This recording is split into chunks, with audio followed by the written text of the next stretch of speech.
मुजफ्फरपुर में गरजे कांग्रेस पार्टी के राष्ट्रीय अध्यक्ष मल्लिकार्जुन खड़गे। अब बीजेपी नहीं, यह मोदी की पार्टी बन गई। व्यक्तिगत पार्टी बन गया है बीजेपी, जिसके जाने का समय अब आ गया है। मुजफ्फरपुर जिले के बोचाहा में पहुंचे कांग्रेस पार्टी के राष्ट्रीय अध्यक्ष मल्लिकार्जुन खड़गे ने जमकर निशाना साधा। कहा, अब पहले वाली बीजेपी नहीं बल्कि पीएम मोदी की बीजेपी बन गई है। पार्टी जहां सिर्फ और सिर्फ व्यक्तिगत बना लिया गया है, जहां पर एक व्यक्ति का ही चलता है। देश में पीएम मोदी मोदी किया जा रहा है और अब मोदी जी में करते हैं, इसके साथ खुद की गारंटी की बात करते हैं और ऐसा करने से पार्टी और पार्टी के विचार का अंत हो रहा है। बीजेपी पर तंज कसते हुए कांग्रेस पार्टी के राष्ट्रीय अध्यक्ष मल्लिकार्जुन खड़गे ने कहा कि बीजेपी कहती है बीजेपी में चाय पिलाने वाले का बेटा पीएम बन गया, हमारे यहाँ तो मजदूर के बेटे को देश की कांग्रेस पार्टी का राष्ट्रीय अध्यक्ष बना दिया गया है। पीएम मोदी आज देश की सभी संवैधानिक संस्थान को खत्म करने में लगे हुए हैं और लगातार ही इसका दुरुपयोग करने में लगे हुए हैं और इसे लेकर लगातार आरएसएस के साथ में मिलकर यह साजिशकर्ता बने हुए हैं। देश के इतिहास में आज तक कोई भी ऐसा पीएम नहीं हुआ है जो कि इस तरह के कार्य को करते हो और देश को तोड़ने में लगे हुए हैं। अब ये चुनाव कुछ और नहीं बल्कि बदलाव के लिए किया जाने वाला चुनाव है। पीएम मोदी आम आदमी के साथ ही लोगों की इन संस्थानों के दुरुपयोग करके डरा रहे हैं और कुचल रहे हैं। ने कहा है कि यह चुनाव आम चुनाव नहीं है, देश को झूठ बोलकर गुमराह करने वाले प्रधानमंत्री से मुक्ति दिलाने का चुनाव है। खड़गे शनिवार को समस्तीपुर के जितवारपुर में कांग्रेस उम्मीदवार करणी हजारी के समर्थन में चुनावी सभा को संबोधित कर रहे थे। उन्होंने कांग्रेस उम्मीदवार सनी हजारी को जीतने का आह्वान करते हुए कहा कि लंबे समय से प्रधानमंत्री आ रहे हैं। उन्होंने कहा कि भाजपा का देश के प्रति कोई भी समर्पण नहीं है। कांग्रेस के लोगों ने देश को आजादी दिलाने का काम किया, संविधान का निर्माण कराया, महात्मा गांधी ने आजादी में अपनी भूमिका निभाई। उन्होंने मंच से घोषणा की कि कोई यह बता दे कि भाजपा के लोगों ने देश की आजादी दिलाने में कोई अपनी भूमिका निभाई है। मंच से संबोधित करते हुए मल्लिकार्जुन खड़गे राष्ट्रीय अध्यक्ष कांग्रेस पार्टी को और पीछे रखना, दलित आदिवासियों को और नीचे रखना, ये उनका काम है। लेकिन आपको सोचना जरूरी है, क्या आप पीछे रहने वाले हैं, क्या संविधान के साथ चलने वाले हैं, क्या डेमोक्रेसी के साथ चलने वाले, ये निर्णय आपको लेना होगा। इसीलिए आपसे विनती करता हूं, आप जरूर ये निर्णय गठबंधन के साथ कांग्रेस ने कही या नहीं, यहां तक उन्होंने कही तुम्हारे घर में उसके सोना भी निकाल लेते, दूसरों को भी। अहमदाबाद में एक मीटिंग में उन्होंने कहा, मेरे भाइयों, हिंदू भाइयों सुनो, अगर तुम्हारे पास 2 भैंस है तो 1 भैंस मुसलमान को देना चाहते, आप पढ़े या नहीं पढ़े? ये उन्होंने ही कहा। कोई प्राइम मिनिस्टर तुम्हारे को भैंस देगा, तुम्हारे को 1 एकड़ जमीन देगा, मुसलमानों को देगा। अरे ये तो देश, तो इसलिए मैं आपसे विनती करूंगा कि आप एक होकर, ये गठबंधन की सरकार जरूर आएगी और गठबंधन के लिए, उनके लिए सब एक होकर मिलकर वोट देना चाहिए। हमारे पार्टी के ओर से, उनका नाम अजय निषाद, ये निषाद बोले तो हमारे पास फिशरमैन होते हैं, है नहीं? हाँ, हमारे कर्नाटक में फिशरमैन भी होते हैं, यहाँ पर अपना नाव भी चलाते हैं, संकट से आपको पार भी करते हैं, इस नदी से उस नदी पार कराते हैं। यही बहादुर लोग हैं, इनको आप अपना वोट देकर जिताओ। जिताएंगे नहीं? जिताएंगे। यही, इसी के लिए मैं इनके तरफ से वोट मांगने के लिए आपके पास आया। आपके पास क्या बोलते हैं जिसको? पॉइजन, जहर। ये जहर के जैसा है हमें। अगर तुम गलती से बोलेंगे ये जहर है क्या नहीं, एक बार जरा चाट के देखता हूं, अगर आप बोले तो क्या होगा?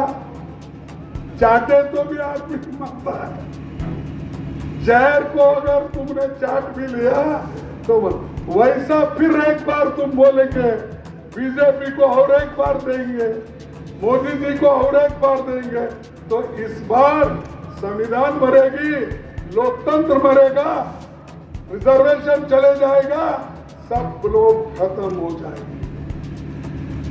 यह है असल मुद्दा, इसको बचाना है। अगर इसको आप बचाना नहीं चाहते, आपकी मर्जी। आप फिर गुलाम बन के रहना चाहते, आपकी मर्जी। आप मनु की व्यवस्था को फिर से इस देश में लाना चाहते हैं, आपकी मर्जी।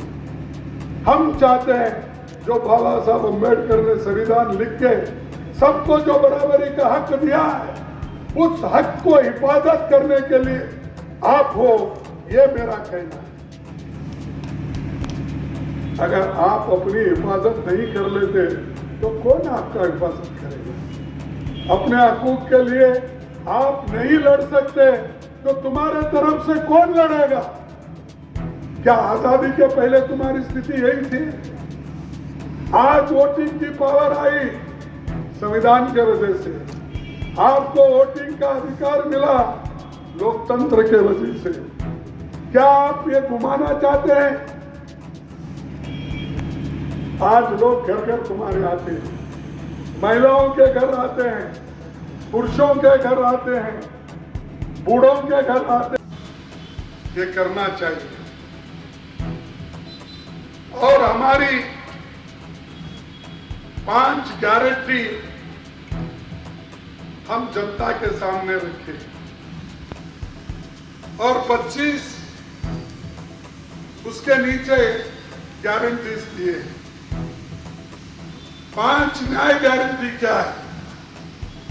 एक तो युवाओं को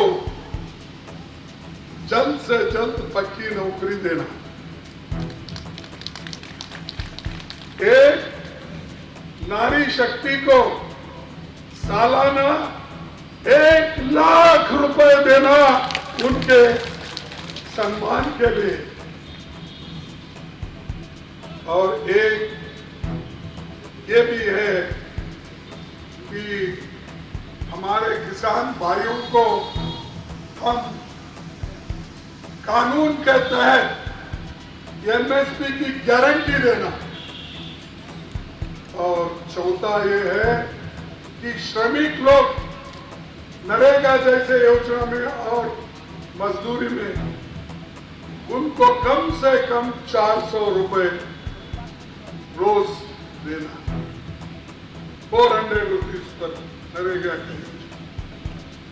और 5वीं गारंटी ये है, जातीय जनगणना करके जो जो जातियां पिछड़े हुए हैं, अति पिछड़े हुए हैं, जो जिनके घर में ग्रेजुएट नहीं है, जिसको नौकरी नहीं है, जिसके पास जमीन नहीं है, ऐसे लोगों को देख कर उनके लिए क्या करना, वो पॉलिसी बनाने के लिए हम जातीय जनगणना कर रहे हैं। मोदी जी क्या कहते हैं कि वो जातीय जनगणना करके हूं इस भूमि।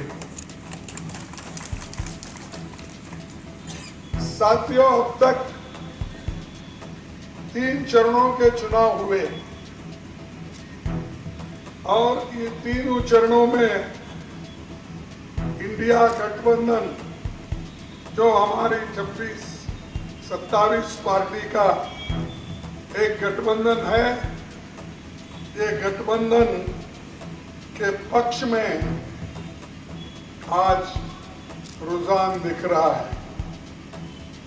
और ये जरूर मैं कह सकता हूं, चौथे चरण में भी हमें बढ़त मिलेगी और हम आगे रहेंगे और बीजेपी को हरा के रहेंगे।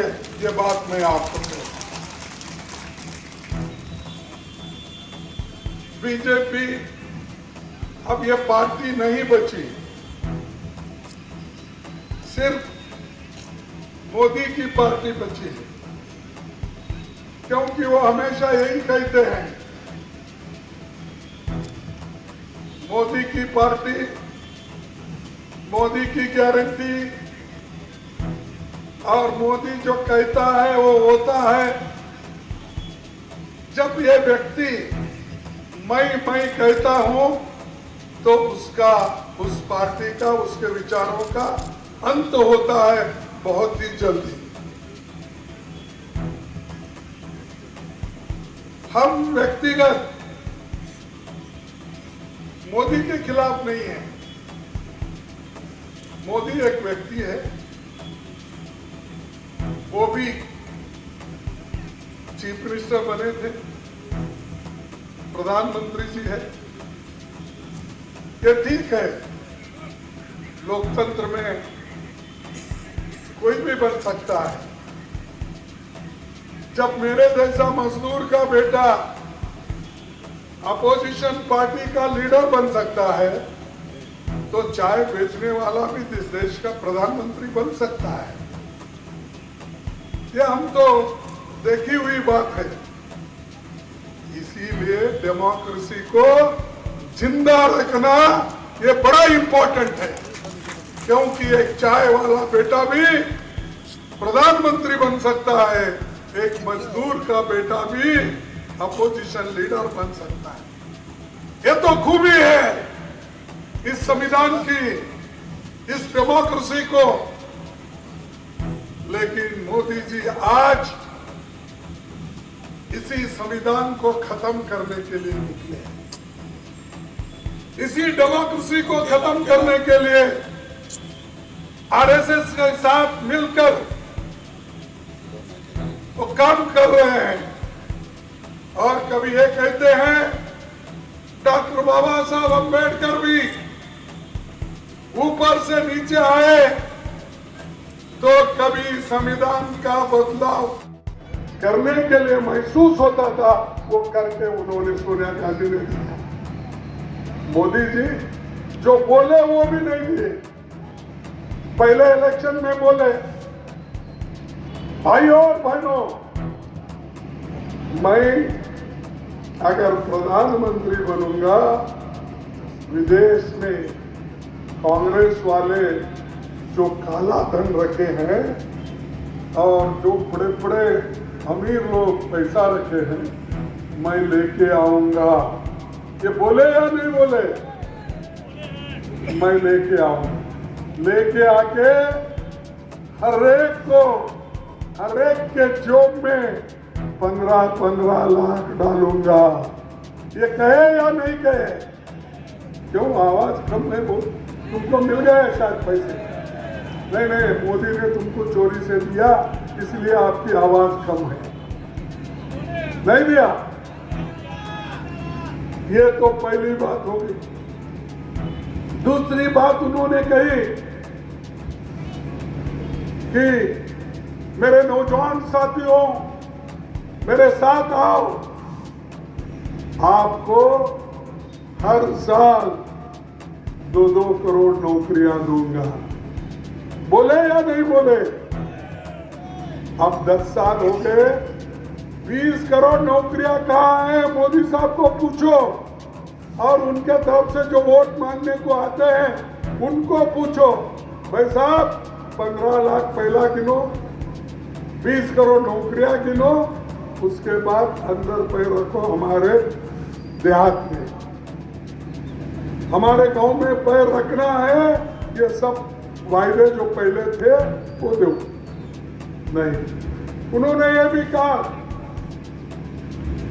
इलेक्शन के बीच में और प्रधानमंत्री होते हुए भी, क्या कहा? किसानों का आमदनी दुप्पट करूंगा। कहे या नहीं कहे? किसानों की आमदनी दुप्पट हो गई? नहीं हुआ। और उन्होंने ये भी बोला, मैं सब लोगों को हवाई जहाज में हवाई चप्पल पहनने वाले को भी मैं फ्री में और कम दाम में मैं भेजूंगा। अब हवाई चप्पल पहनने वाले के पास सिर्फ हवाई चप्पल रह गई है, वो किसी हवा जहाज में फिरने की उसकी कुवत उन्होंने नहीं रखी, ये भी उन्होंने खत्म कर दी। एक नहीं दो नहीं, ऐसे कईयों उदाहरण मैं दे सकता हूं। ये सब झूठ हो गए या नहीं?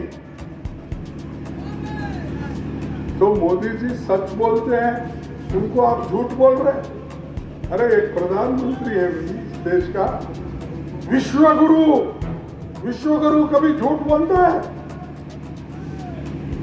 विश्वगुरु झूठ बोलता है? तो यार झूठ बोला। तो इसको क्या कहना चाहिए?